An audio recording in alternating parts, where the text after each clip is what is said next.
parler beaucoup, manger l'argent, voyager beaucoup seulement, mais travailler beaucoup, créer des choses, emploi des jeunes, non, non, non. Les dirigeants africains, les dirigeants sont comme ça. Les grandes gueules.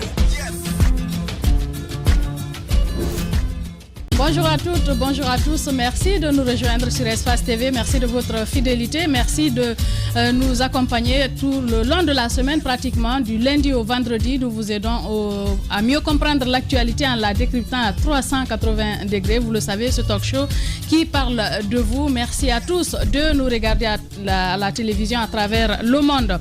L'Union africaine a ses 59 ans aujourd'hui. C'est en effet le 25 mai 1963 que les premiers dirigeants du continent ont mis en place l'institution qu'ils ont nommée Organisation de l'Unité africaine.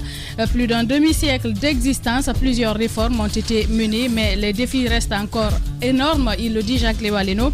Les défis notamment liés à l'indépendance économique et aux moyens pour assurer la sécurité des États. Union africaine, quel bilan et quel enjeu? Nous en parlons ce matin avec Modi Souribari, professeur d'histoire et ancien journaliste reporter. Il est de ceux qui ont fait parler d'eux ces 2 dernières années en Guinée, militant du RPG Arc-en-Ciel, mais opposé au 3e mandat, il avait fini par adhérer à l'UFDG.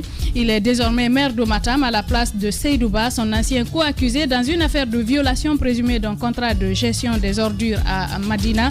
Il reprend la main, mais le phénomène d'insalubrité demeure toujours dans les différents quartiers de la commune. Quelle politique a-t-il mis en place? Et en gros, quel objectif immédiat s'est-il fixé dans d'autres domaines? Bien évidemment, nous en parlons ce matin avec Ismaël Condé, maire de Matam. Il répond aux questions des grandes gueules. D'autres sujets, bien évidemment, viendront meubler cet autre numéro des grandes gueules. Encore une fois, merci d'être avec nous et merci de votre fidélité avec toute l'équipe ici présente. Antoine Kourouma, bonjour, bienvenue. Oui, bonjour Moussa Hiro, bonjour à tous. Bonjour Jacques Léwa. Bonjour madame, bonjour à tous. Bonjour Ahmed. Bonjour Hiro, bonjour à tous. Ça va? Très bien, et vous? Dieu merci. Merci. Alors, on parle de cette actualité Finalement, quand même. j'ai changé de place. Je suis désormais Oui, c'est bon. de ce côté. Tu sais, je t'ai dit ça hier. Ça nous arrange. Non, j'ai fini par le fuir. Honnêtement, ça nous arrange. En fait, Ouais, vous ne vous rendez pas compte qu'Ahmed est nuisible. C'est quand vous réécoutez l'émission.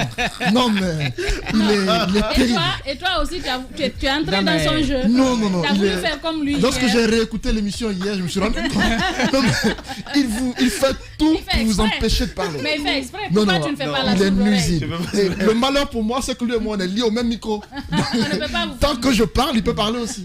Donc aujourd'hui, j'ai changé de place pourvu que tu puisses bien gérer le micro afin que je puisse parler. Gérer. Voilà. Mais il ne faut pas m'influencer aussi. Non, je ne t'influence pas. J'ai fini par le fuir. Je suis par là désormais. Alors, on parle de cette actualité. François Soudan, son ami Alpha et les crimes de sang. Ah Jacques oui, Léwa. vous savez, l'amitié, ça ne meurt pas. C'est ce qu'il essaye de nous faire comprendre. Je l'ai aimé quand il était opposant. Il est devenu président. Je suis avec lui. Il tombe. Je reste son ami. C'est peut-être le message qu'il a voulu nous envoyer. Après, il aborde quand même des questions sensibles qui nous intéressent directement. C'est pourquoi on s'intéresse à cet article. Parce qu'il parle des crimes de sang. Il y a des poursuites judiciaires qui sont engagées dans le pays contre le président Alpha Condé et ses proches. D'abord, dans un premier temps, il ne comprend pas que le président Alpha soit présenté comme tel. Il essaye de le comparer à d'autres chefs d'État de la sous-région qui ont connu le même sort en parlant de Blaise Compaoré, mais également du Mauritanien. Et la comparaison qu'il fait avec Roch et puis Bandao qui seraient libres. En tout cas, ils sont peut-être en résidence surveillée, mais il n'y a aucune action judiciaire qui est engagée contre eux. C'est pas la même chose, là. Oui, ça, j'en viens parce qu'il y a quand même des réalités qui sont là et qui sont connues. Il parle quand même des crimes de sang et à ce niveau, il essaye de partager un peu les responsabilités. De dire, bon, c'est vrai, lui, il était là, il y a des événements qu'on a connus entre 2019 et 2020 qui ont enregistré beaucoup de morts ici à Conakry, mais également à l'intérieur du pays. Il essaye de dire, oui, on peut engager des poursuites contre Alpha, mais il ne comprend pas que Charles Ret, le procureur général, mais également les avocats du FNDC ne puissent pas engager les mêmes poursuites contre le colonel Doumbouya et le colonel Bala Samoura. De toute façon, moi j'ai eu une analyse comme ça ici pour dire est-ce que le FNDC n'était pas allé vite en besogne en retirant sur sa liste qu'il brandissait à tout bout de champ les noms de ces colonels de l'armée qui ont quand même mis à exécution les décisions du président Alpha Condé à l'époque. Il y a ce pan de l'analyse, ou disons du commentaire qu'il a fait qu'on peut relever. Mais lorsqu'il parle du 28 septembre, il dit la justice doit s'intéresser à ces questions. Moi, j'ai envie de lui dire, mais son ami a fait 10 ans. Son ami a fait 10 ans, il avait toutes les clés en main, président, et 11 ans. Président élu, il avait toutes les clés en main, il a eu la possibilité de nommer des ministres de la justice, il a eu la possibilité de nommer les magistrats, il était le président du Conseil supérieur de la magistrature. Ça veut donc dire, s'il était tant attaché à la question de la justice, il aurait pu faire, n'est-ce pas, le procès sur le massacre du 28 septembre. Et en ce moment, peut-être ce qui est arrivé à Kindia, ce qui est arrivé après à Mzerekore, ce qui est arrivé ici à Conakry, dans la répression des manifestations, n'allait pas arriver parce qu'il aurait déjà pu dissuader toute personnalité politique détenant, n'est-ce pas, une portion des responsabilités si vous voulez, à ne pas commettre ou à ne pas faire commettre, n'est-ce pas, des crimes de sang. Mais il n'a pas fait ceci. Aujourd'hui, je vois mal que lui, il puisse mettre, n'est-ce pas, la pression sur quelqu'un d'autre, en tout cas un pouvoir militaire.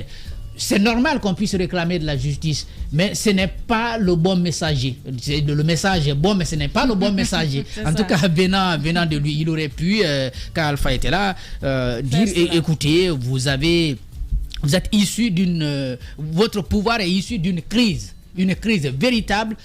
C'est parce qu'il y a eu des morts, on peut conclure, c'est parce qu'il y a eu des morts qu'on a pu précipiter l'organisation des élections pour dire on ne peut plus faire confiance aux militaires, il faut faire vite pour que les civils arrivent au pouvoir. Le civil qui est arrivé, c'était lui. Et je crois ce qu'il aurait pu faire à l'époque, c'était, n'est-ce pas, d'organiser le procès pour qu'on ait la lumière sur ces événements. Il ne l'a pas fait. Aujourd'hui, parce que Alpha obtient une petite sortie et il y a à l'intérieur des réclamations qui disent on a peur qu'il ne revienne pas parce qu'il doit quand même venir s'expliquer sur les crimes de ça et qu'il nous sorte cet article. Il y a des éléments à l'intérieur qu'on peut comprendre, mais il y en a d'autres qu'on ne saurait prendre.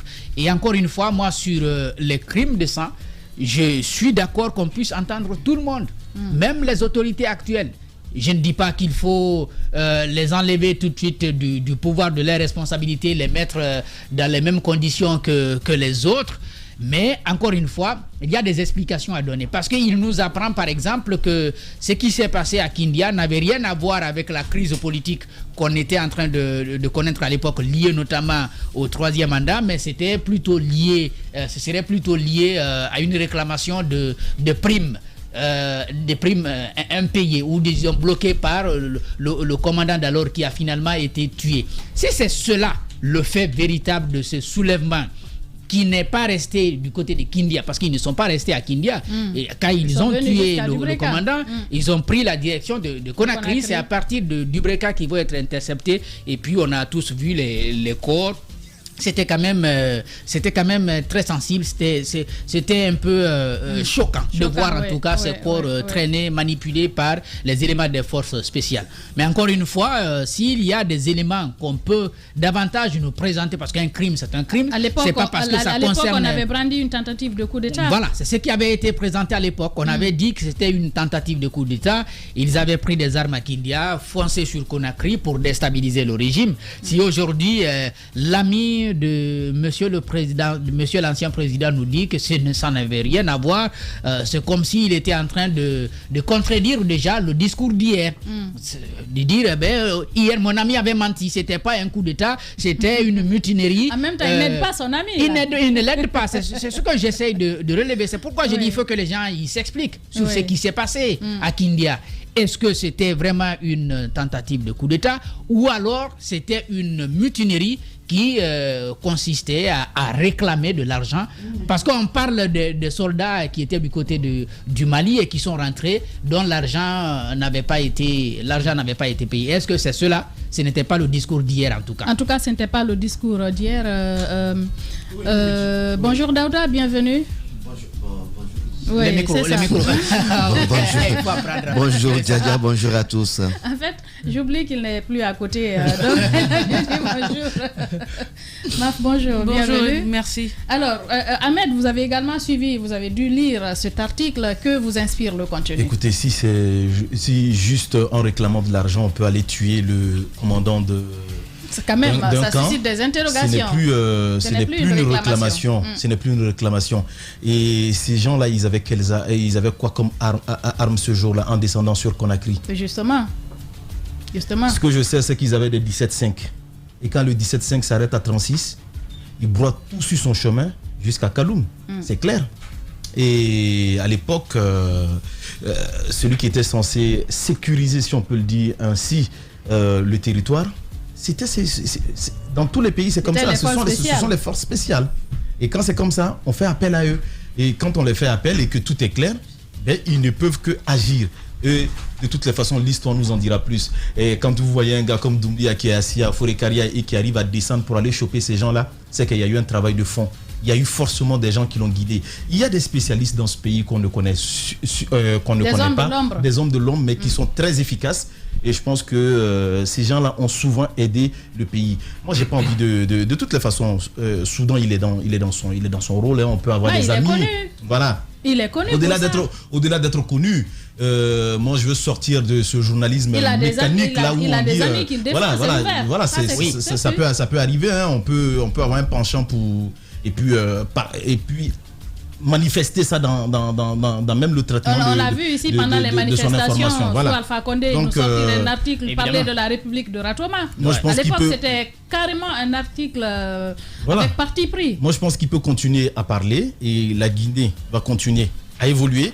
Si on veut faire lumière sur tout ce qui s'est passé, ben on continue à travailler là-dessus. Si on ne veut pas en faire aussi, ben alors on abandonne. Mais puisque les Guinéens veulent cela, je pense que nous devons faire confiance en notre justice et que chacun vienne répondre. C'est aussi simple que ça. Mais j'ai pas envie qu'on mélange quand même les pinceaux. Vous voyez, ce jour-là, j'avais parlé de ce cas de Doumbia en disant que pour moi, ce serait absurde de dire qu'on va l'inculper pour une telle situation.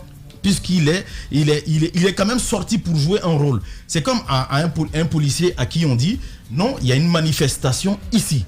Et cette manifestation, elle est interdite par les autorités. Et tout le monde, c'est pas tout le pays qui veut manifester. Il y a des gens qui ont envie de vaquer à leur occupation. Donc, leur rôle, c'est de sécuriser les biens et les personnes. Et ils sortent pour faire cela. Si, pendant l'exercice de votre fonction, alors vous agissez négativement, vous utilisez votre arme pour abattre un citoyen, là, vous devez vous expliquer. Justement. Ça, c'est tout à fait clair. Mais si ce n'est pas le cas, il était de la responsabilité, comme je l'ai dit. Il était de la responsabilité. Et les moyens, je ne pense pas que les moyens manquaient. On avait suffisamment de moyens pour retrouver ceux qui étaient en train de s'adonner à de tels actes. Parce que je vous le dis, moi je ne dédouane. Ça a été une bataille. Du côté de Kindia, ça a chauffé, ça a pris pratiquement toute une journée avant qu'on ne vienne du côté de Dubreka. Bien sûr. Donc voilà, donc il y a eu un grand boulot qui s'est abattu. Moi en tout cas, pour avoir suivi l'actualité à cette époque de très près, j'ai compris qu'on a frôlé quelque chose. Maintenant, de toutes les façons, ça c'est ma conception. Ce que j'ai eu, ceux qui étaient encore à l'interne, peut-être auront d'autres explications à nous donner que nous ne savons pas. Donc ça, j'ai pas envie de rentrer là-dedans parce que forcément, je ne maîtrise pas le renseignement en détail qui a été donné pour en arriver à là. Mais je dis que c'était tout cela est de la responsabilité du président de la République. Parce que si il faut déclencher toutes ces actions. Quand il y a des manifestations dans le pays et qu'il y a des morts et qu'on est incapable de retrouver ceux qui l'ont fait pendant 11 ans, ben écoutez, même il ne serait-ce qu'un seul, j'ai du mal quand même à expliquer parce que comme je vous l'ai dit, on est quand même dans un monde moderne Avant, c'était des actions qui étaient difficiles, mais aujourd'hui, Conakry, même si on n'a pas de caméras partout, mais on en a quand même à beaucoup d'endroits. Tout cela aurait pu nous servir. Il y a aussi le renseignement. C'est ce que j'ai toujours dit. Mais quand il y a de la volonté, le renseignement peut toujours aider, Ahmed. C'est pourquoi je dis... Quand on veut mettre la lumière sur n'importe quelle situation. C'est pourquoi je dis que le seul responsable de tout ce que nous avons traversé, pour l'instant, j'estime que c'est le président Alpha Condé. Parce qu'il était au pouvoir, il était celui qui pouvait mettre tout en œuvre pour qu'on puisse mettre la main sur ces gens. S'il ne l'a pas fait, il a aussi ses raisons. Mais on souhaite un jour qu'il nous explique pourquoi est-ce qu'il a... pourquoi est-ce qu'il n'a pas engagé ce genre d'action pour qu'on puisse retrouver ceux qui s'adonnaient à cela. Et je vous l'ai dit, je reste droit dans mes bottes. Tous ceux qui ont participé à cette époque aux manifestations, les autorités, les policiers qui faisaient le maintien d'ordre, je ne fais confiance à personne. Je ne fais confiance à personne. Alors, si l'État peut poursuivre encore les enquêtes, que l'État poursuive les enquêtes et qu'on puisse mettre la main sur ceux qui ont tué des Guinéens. Ça ne fait que commencer, Ahmed. Allez-y, Antoine. Oui, par rapport à cet article de François Soudan, l'une des questions à poser, c'est l'objectif visé à travers cet article. Parce que ça paraît quand même juste après qu'Alpha Condé soit sorti du pays. Il aurait pu le faire bien avant. Oui. Mais le calendrier est bien choisi. On attend que l'ami... Il suppose qu'il a échangé avec son ami. Oui, l'ami sorte du pays. Et selon lui, ils ont échangé brièvement au téléphone. Et Alpha Condé aurait dit qu'il est fatigué, qu'il n'a pas le temps de trop parler. Mais il est juste déçu par le comportement de certains de ses cadres qui ne sont pas des patriotes. Qui ne sont pas des patriotes. Mais ce que je relève dans l'article que je lis, c'est que j'ai l'impression que la conversation ne s'est pas arrêtée à ce bref échange. Il y a eu certainement d'autres confidences faites par Alpha Condé à son ami, et l'ami ne pouvant pas les relayer directement, les met sous forme d'analyse à son niveau. C'est-à-dire Alpha Condé qui certainement se pose des questions par rapport au fait que ce soit lui seul qui soit inculpé dans tout ce qui s'est passé, que ce soit son camp seul qui subisse, qui soit poursuivi par... il n'est pas seul, il y a combien de personnes? C'est ce que je dis, 26 personnes plus Alpha Condé. En fait, mais principalement de son camp. Oui, c'est-à-dire Alpha Condé qui certainement se pose des questions sur les raisons pour lesquelles ce soit seulement son camp qui soit poursuivi ou autour de qui une enquête soit ouverte, alors qu'il y a d'autres événements qui ont eu lieu autour desquels il n'y a rien du tout. C'est-à-dire, ce sont des analyses que je pose, des hypothèses que je pose. Il évoque l'événement du 5 septembre au palais Sékou Touré. François Soudan s'interroge pourquoi, après cet événement, Charles Ouët n'ouvre pas d'enquête pour savoir ce qui s'est réellement passé le 5 septembre. Il évoque le cas de Kindia. Les autres l'ont rappelé largement. Et il évoque le cas Bala Samora également, le cas Doumbouya, qui ont été retirés de la liste par le FNDC. Il parle de choix sélectifs faits par le FNDC, par les avocats du FNDC. Il y a des éléments sur lesquels on est d'accord avec François Soudan. Mais là, c'est carrément l'ami qui parle. Justement. C'est pas le journaliste. C'est-à-dire, c'est pourquoi j'interroge l'objectivité de l'article. C'est pas le journaliste, c'est l'ami qui parle. Il n'y a pas d'objectivité. Parce que même à la chute de l'article, c'est la chute qui vient un peu vous montrer qu'il y a un but recherché dans l'article de François Soudan. Il commence par flinguer la junte militaire au pouvoir en Guinée. Et vers la fin, il se retracte pour un peu tenter d'apaiser un peu les choses. Dans l'article, il évoque l'affaire ethnique, l'aspect ethnique de la chose, lorsqu'il a cité le cas de Modi Ouri, je crois, le président de la coordination Halipoula à l'étranger, qui a fait une sortie récemment parlant des déguerpissements et qui disait qu'il y avait une communauté qui était visée par cette opération. François Soudan lui-même répond à la question pour dire que ce n'est pas le cas parce que dans les opérations en cours faites par le CNRD, Kassouri Fofana est en prison, il n'est pas de la communauté Poulard. Donc cette sortie, selon lui, du président de la coordination Halipoula à l'étranger n'est pas fondée.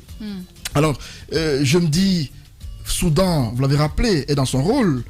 Sous l'ère Alpha Condé, il a fait de telles sorties. Ouais. Et très souvent, ce n'était pas équilibré. Ce n'était pas des articles... C'est l'ami qui parle, c'était souvent des articles à charge pour faire plaisir à son ami. Et il ne le cache pas, il ne s'en cache pas. Alpha, c'est son ami. Et pourquoi est-ce que c'est lui qu'Alpha Condé appelle pour lui confier des informations? Pour moi, François Soudan, dans cet article, n'est pas le seul. Alpha Condé, certainement, vise un objectif à travers ça. Oui. Faites la remarque. Lorsqu'il sort généralement du pays, il y a une action qui a lieu derrière. Soit il se fait entendre d'une manière ou d'une autre, soit par voie médiatique ou autrement. Et pour moi, Alpha Condé, de par cet article, a voulu envoyer un message pour dire, certes, aujourd'hui, nous sommes ceux qui sont indexés par tous d'avoir commis des crimes de sang et tout cela, mais pourquoi ne pas interroger les autres? Parce que dans l'article, François Soudan demande à ce qu'on mette sur la table les dossiers de la junte militaire au pouvoir. Ils ont aussi commis des actes abominables. Pourquoi est-ce qu'on n'en parle pas? Mais la question, c'est, est-ce que véritablement celui qui véhicule ce message est la bonne personne?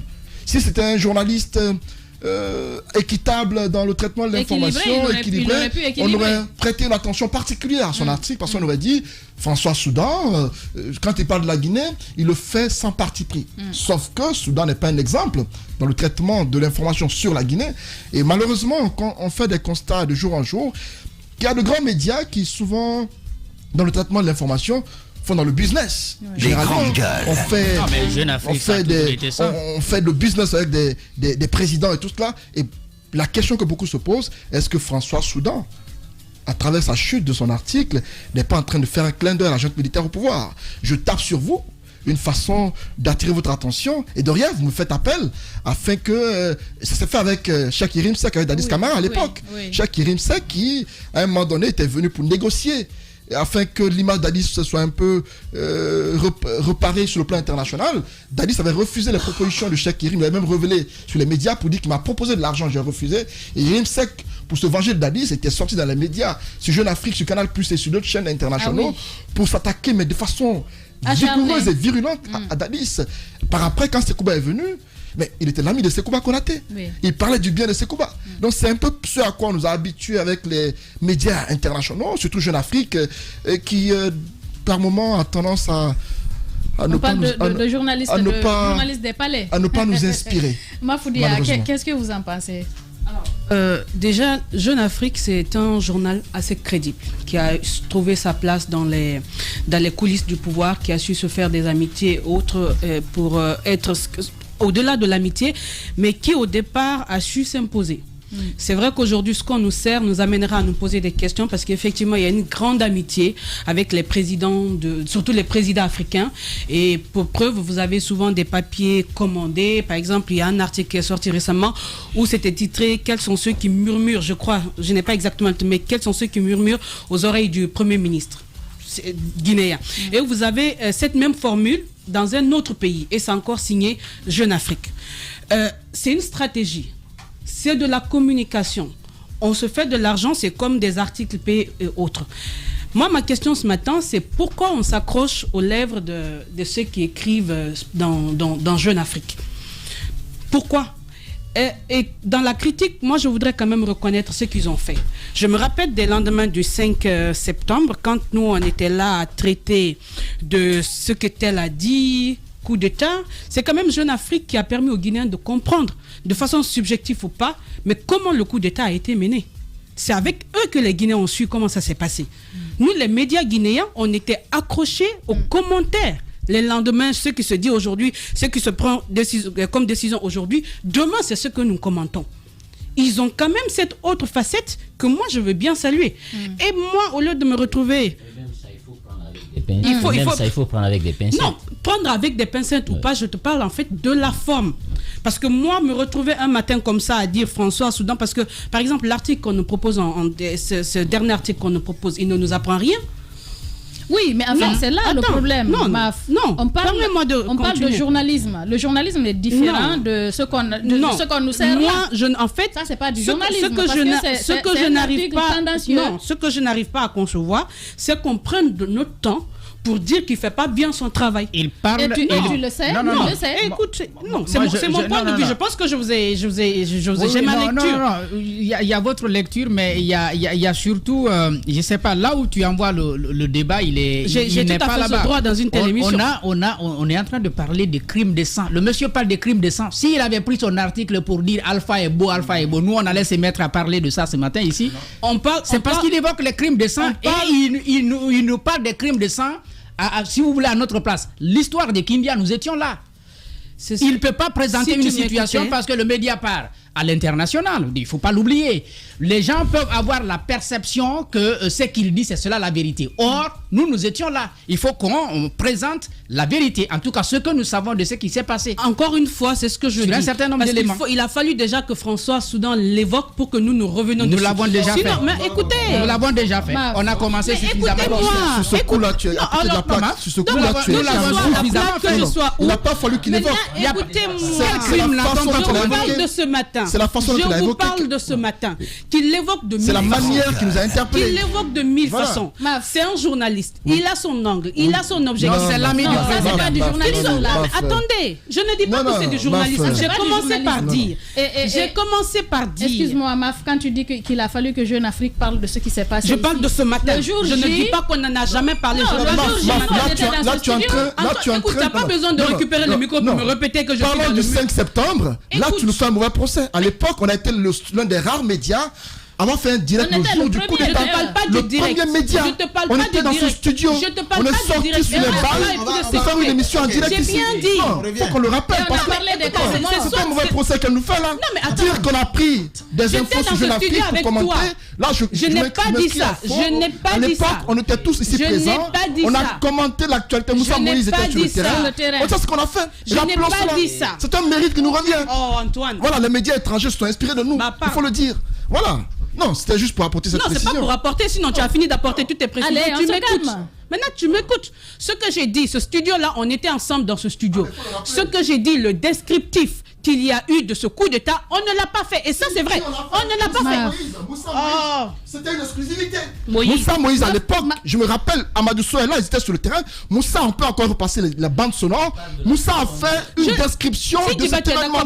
Moussa ne voulait pas, à l'époque. Attendez, il y a des éléments qu'il ne pouvait pas brandir. Les cas de mort, Moussa ne pouvait pas les brandir parce que... il a dit, par exemple, qu'il a dépassé un corps quelque part qui n'a pas... à l'époque, Moussa ne pouvait pas le faire pour des raisons de sensibilité. Voilà, mais quand tu dis qu'on n'a pas été capable de décrypter à ce niveau... Plusieurs jours après, on est resté dans les commentaires. C'est ce que je dis et je l'assume. Si ça te vexe, non, c'est pas normal. Si ça te vexe en tant que journaliste, moi je le dis. Ce que je dis, c'est pas dénué de sens et c'est avéré. Maintenant, tu peux ne pas être d'accord. C'est pas là mon problème, Antoine. Je dis ce que je pense. C'est pas grave. Tu l'es tout le temps. Ben si je le suis aujourd'hui, tant mieux. Tu l'es tout le temps. C'est ton quotidien. Alors, je dis. Non. Allez, c'est pas une première dans cette émission. Calme-toi, Antoine. Calme-toi.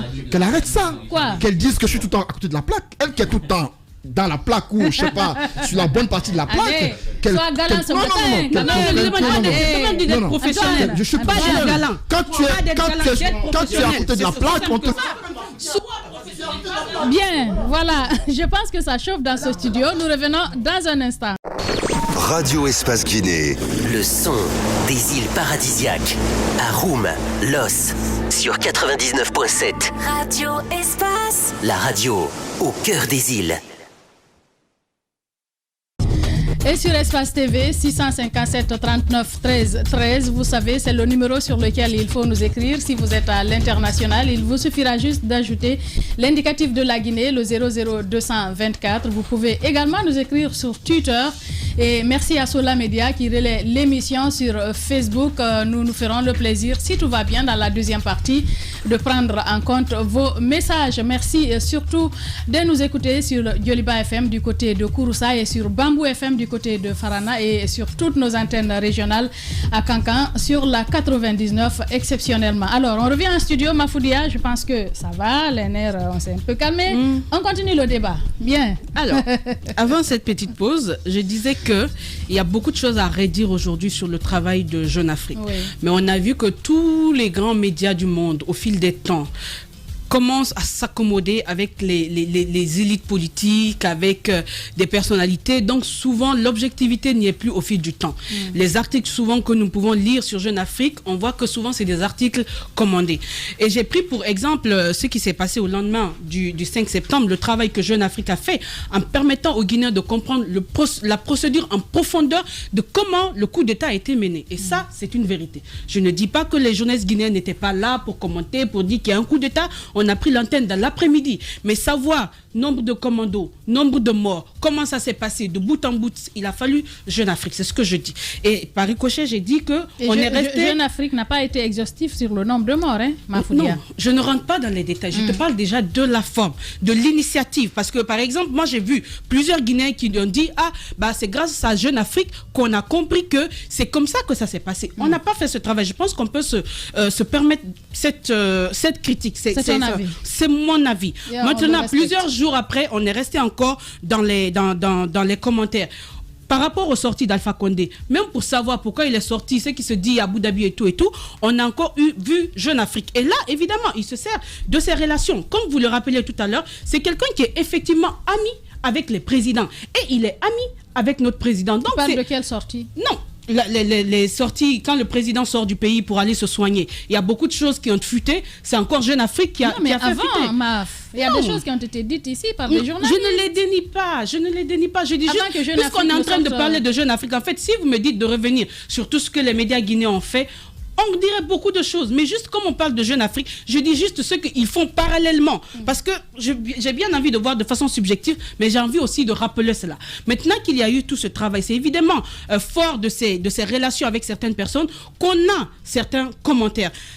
Dans le traitement, on voit qu'il y a cette proximité donc avec les hommes politiques qu'il met en exergue, mais sur le fond, par rapport à ce que Jacques disait tout à l'heure, j'ai dit, il ne nous apprend rien. Jacques a dit non, qu'il ne s'agit pas de cela. Je suis d'accord, parce que pour lui, c'est l'objectif, c'est ce qu'il choisit de dire aux autres. Et l'objectif visé. Et l'objectif visé. Mais l'objectif, ça ne se discute même pas. On connaît ces objectifs. On ne va pas se mettre dans cela. Pourquoi je dis ça ne nous apprend rien? Le coup d'État, par exemple, dont il parle, on sait. On a été choqués par les images ici de ce monsieur dont le corps a été tiré d'une voiture jetée à terre à notre. Mais les images ont circulé pour ceux qui n'ont pas vu. Nous, on a vu. C'était choquant. Image avec le colonel Doumbouya. Oui, moi, j'ai été choquée de voir ces images. Et aujourd'hui, par exemple, les hommes qui étaient à l'époque, qui sont accusés dans ça, ce sont eux qui sont au pouvoir. Mais vous savez, avec des éléments comme ça, les amis, selon les relations, peuvent faire le traitement qu'ils veulent. Mais moi, je mise souvent sur la justice. C'est à la justice de faire ce travail, et même à la justice guinéenne.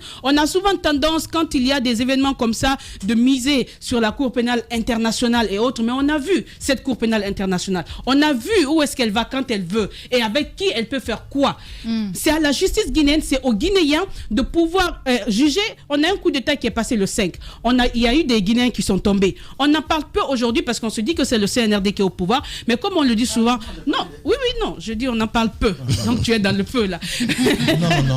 Tu es dans le peu qui en parle. De toutes les façons, il y aura toujours justice. Il y aura toujours justice. Alors c'est ce que j'essaie de dire. Il y aura toujours justice. On a vu Hissène Habré qui est parti se cacher. Il a fallu des années. Il est mort hors de son pays. Comme on le dit, l'histoire est têtue.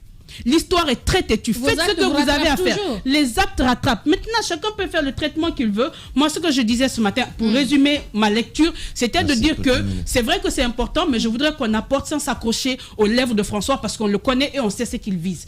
C'est ma lecture. Bien. Daouda te remercie d'avoir résumé. Allez-y, Guiva. Alors, justement, vous savez, la presse étrangère, on l'a toujours dit, les États, que ce soit la presse française ou britannique et Jeune Afrique, vous posez-vous la question, je lisais un article, pourquoi ces États prennent des millions d'euros, des millions de dollars pour investir dans ces médias sans peut-être attendre quelque chose en retour. C'est parce qu'ils ont un objectif qui est là, parce que ce sont des médias qui sont tournés vers l'Afrique. Et l'Afrique compte beaucoup pour eux du point de vue géopolitique. Et plus là, on dit que si vous avez le pouvoir de contrôler la pensée d'un homme, ne vous souciez pas de ce qu'il va faire. Si vous avez aussi la capacité de déterminer ce qu'un homme doit penser, ne vous dites pas comment je vais déterminer ce qu'il doit faire, il va le faire. C'est la guerre des idées. Et ces médias-là, malheureusement, façonnent l'opinion des Africains. Leur mission, ce n'est pas de dire comment les choses devraient être, mais comment plutôt ils sont. Et malheureusement, nous buvons ce qu'ils disent Et c'est à la presse. Voilà. Pas certain. Hein. Voilà, pas certain. Je suis d'accord avec vous. Et ça, c'est ceux qui sont alertés quand même. Mais vous savez que la population africaine, une bonne partie n'est pas alphabétisée. Justement. Voilà, et donc ça, et tout ce que ces médias disent, et on le prend en argent comptant, c'est comme si c'était une vérité de l'évangile, alors que c'est pas souvent pas le cas. Et je pense que c'est à nous aussi, en tant que presse locale, comme on est en train de le faire aujourd'hui, de prendre de l'ascension en termes d'immédiateté et de traiter l'information et d'avoir des réseaux d'informateurs partout pour ne pas qu'on façonne l'opinion à la place de la presse locale. Donc ça, c'était juste une parenthèse. Maintenant, sur le travail de Jeune Afrique, vous savez, c'est pour la famille Béchir Ben Ahmed, je crois, Jeune Afrique. Et si vous regardez un peu lui, son parcours, c'est que il est à cheval entre la France et la Tunisie. Je pense qu'il est tunisien. Et le travail qu'ils ont commencé depuis les indépendances d'abord, lorsqu'ils ont changé de ligne éditoriale, vous constatez tout de suite à un moment donné, il y a eu un conflit d'intérêts dans la rédaction des articles. Parce que si vous êtes ami à un chef d'État, vous prenez des verres avec lui, il vous invite, vous devenez son obligé, et lorsque vous commencez à rédiger l'article, ce n'est plus ce journaliste-là qui doit te mettre à l'évidence en tête. Plus d'indépendance. D'indépendance, parce que c'est conditionné. C'est-à-dire, lorsque vous écrivez, vous ne dites pas je tiens compte de la neutralité, de la clarté, de l'équilibre. Non, vous êtes là dans la communication. Et fort malheureusement, moi j'ai suivi le documentaire. La communication n'est pas le journalisme. Le journalisme, c'est deux choses qui sont différentes. C'est ce qui fait que lorsque vous êtes en première année, formation de base, communicant et journaliste, lorsque vous arrivez en deuxième année, on vous sépare parce que c'est pas la même chose.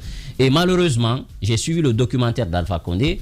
Je l'ai vu dans ce documentaire qu'ils ont relayé sur le site de RPG Arc-en-Ciel, François Souran, qui est là assis, qui était en train d'interviewer Alpha Condé, et qui d'ailleurs qui définit la ligne du documentaire. Donc ça veut dire que c'est un ami qui fait une telle sortie parce que Alpha n'est plus aux affaires et donc il faut tenser ceux qui sont là pour attirer l'attention.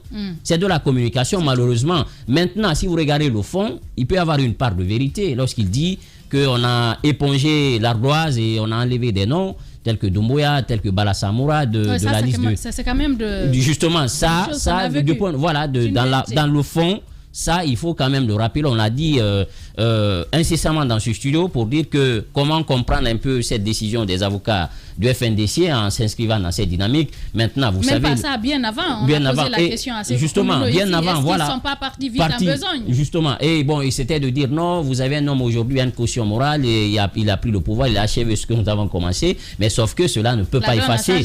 Voilà, la donne a changé, il faut se couvrir. Mais l'un dans l'autre, du point de vue fond, il y a une part de vérité, mais je condamne quand même son intro lorsqu'il dit qu'en 99, que Alpha Condé était un habitué de la prison, il a fait la maison centrale infeste de Corontin et qu'il a été injustement, alors le mot injustement condamné, ça, c'est à la justice de définir si Alpha Condé était. Donc, c'était juste ou pas. Justement. Donc je pense que François Soudan, je crois, ça... Et il faudrait qu'à un moment donné qu'on se garde en tant que journaliste. C'est pas une bonne image, on envoie à la presse tout entière. Je pense que vous pouvez être ami à quelqu'un, mais le journaliste se recommande de la vérité. L'histoire est là. Écoutez, l'histoire est là. On parle de ces médias internationaux aujourd'hui, mais même chez nous, ça existe. Oui, ça existe. De la manipulation dans les médias. Mais puisque ce matin, on parle de lui. Oui. À parler d'injustement et ça, je pense que ça, il faut faire attention. Parce que dans le média, on publie quand même les articles qui sont contre le régime d'Alpha Condé. Il y a des articles qui évoquent par exemple la position du FNDC, des articles qui évoquent la position des avocats du FNDC. On peut bien comprendre. Donc ce qu'il fait là, c'est pourquoi moi je suis même pas allé chercher de l'info. C'est sa position et qui, comme Antoine l'a dit, serait la position d'Alpha Condé par rapport au crime. C'est pourquoi nous les commentons. Et d'ailleurs, je bouclais voilà, la boucle. 30 secondes. En 30 secondes, c'est qu'il aurait pu peut-être faire de ça un article d'opinion. C'est tout. Non. Voilà. Après, sinon, ce qu'on lit là, ce n'est pas, un article. Je comprends parfaitement. Mais je pense que dans ce studio, j'ai l'impression que quand on dit, on parle de ces médias là à l'international, il n'y a que ceux qu'on arrive à écouter ici. Si vous allez sur Internet et que vous écoutez ces médias là dans ces pays là, vous ne serez pas du tout choqué par rapport à ce qui se passe aujourd'hui. Vous avez des médias sur place dans d'autres pays. Je ne parle pas de partout, mais par exemple comme aux États-Unis, où un policier peut tuer quelqu'un, où vous avez des gens qui disent ouais, il a bien fait parce qu'il ne se sentait pas. Voilà, donc aujourd'hui, c'est pour vous dire que ce sont des pratiques. appuyons-nous, comme on l'a dit, sur peut-être la désinformation qui veut amener, tout en orientant toute une masse de la population vers une idée donnée qui n'est pas correcte. Mais sinon, à part ça, ce qu'il a fait là, si le jour ça va cesser dans le journalisme, ben, il n'y aura pas de journalisme. C'est quelque chose qui existe et qui va toujours exister. Le journalisme d'affaires, ça vous dit quelque chose? Allez-y, Daouda. Vous savez, c'est vrai qu'on veuille notre opinion, notre mentalité aussi se fait jouer à cela, parce que l'objectif c'est ça. L'objectif de cet article, ou d'autres d'ailleurs, c'est une manière de détourner les orientations. Lorsque les idées sont dans un sens d'analyse, on vient vous détourner là pour vous montrer notre chemin et vous attarder là-dessus. On sème le doute. On sème le doute. Aujourd'hui, on sait tous quand même que il y a eu des crimes de sang dans ce pays. Et les responsables, on ne peut pas d'emblée dire que c'est tel ou c'est tel. Il revient à la justice de faire ce travail. Aujourd'hui, François Soudan est dans une dynamique. C'est vrai qu'il a eu la possibilité, le 5 septembre, après le 5 septembre, de nous produire des articles. Mais même dans ce dernier article dont on parle, il n'est pas précis sur le chiffre. Il parle d'un côté de dizaines et dit pour certains des centaines. Ça veut dire que lui-même il connaît pas. Il se fait une opinion, il place les chiffres dans un contexte qui ne lui appartient pas. Voyez le problème. Donc moi je me dis, aujourd'hui il y a ce que François Soudan fait comme travail, parce que ce n'est pas une première qu'on s'attarde là-dessus. Mais pourquoi on revient là-dessus? Parce qu'on a affaire aussi à une population qui, au-delà, bien qu'étant parfois très avertie, mais pour des positionnements politiques, ethniques et autres par moment, se perd, voyant même la vérité en face, pour un seul mot qui arrange sa position, il oublie la vérité pour être entraîné dans ce qui a été monté de toutes pièces. Il y a François Soudan qui fait son travail. Quand j'ai parcouru le texte, j'ai pensé un peu à un coiffeur qui commence par vous arracher les cheveux et en clôturant qui vous met de la poudre pour vous caresser un peu et vous lâcher. C'est ce qu'il a fait dans ce cheminement. Il a présenté des faits en voulant accuser les uns et les autres dans telle ou dans telle autre situation. Vous trouvez un peu, quand vous avez quand même vu la sortie de Saloum Cissé du RPG Arc-en-Ciel, qui a répondu à Alpha Condé pour dire que on peut certes avoir, je le paraphrase, on peut certes avoir des collaborateurs des mauvais, mais tous ne peuvent pas aussi l'être. Il y a aussi des bons.